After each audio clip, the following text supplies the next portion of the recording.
Guys, I need to correct a common misunderstanding, which is not only a huge component of Russian propaganda, but a focal point of ignorance in the West, especially the United States. Now, Steve Witkoff made this ridiculous statement on Tucker Carlson yesterday by focusing on the fact that some people in eastern Ukraine speak Russian, as if this somehow ascribes an affinity in this population for Russia. In reality, the total and complete opposite is the truth. It is instead absolute proof of centuries of Russian genocide. The very reason that Ukrainians might speak Russian is because they were forced to. It is because Russia has always tried to destroy Ukraine's identity. Now think of how brazenly disgusting it is to use evidence of a crime against the victim, to pretend the victim asked for it, and to pretend the victim wants to be destroyed all over again. Language is often evidence of the gravest crimes against humanity. Think about American slaves.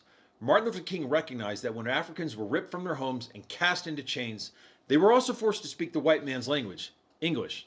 It was one of the essential methods for destroying their personhood.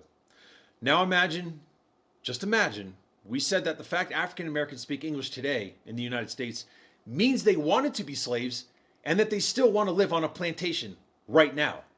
Well, that is exactly what Steve Witkoff said on Tucker Carlson yesterday, in effect, and it is exactly what everyone who reflexively repeats this ridiculous Russian propaganda lie is also saying when they claim that Ukrainians speaking Russian somehow signifies an allegiance to that country.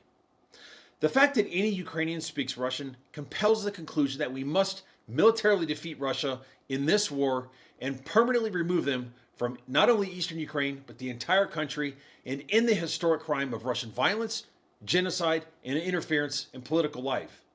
It's been going on for hundreds of years. It must end, and it must end immediately. That's the reality.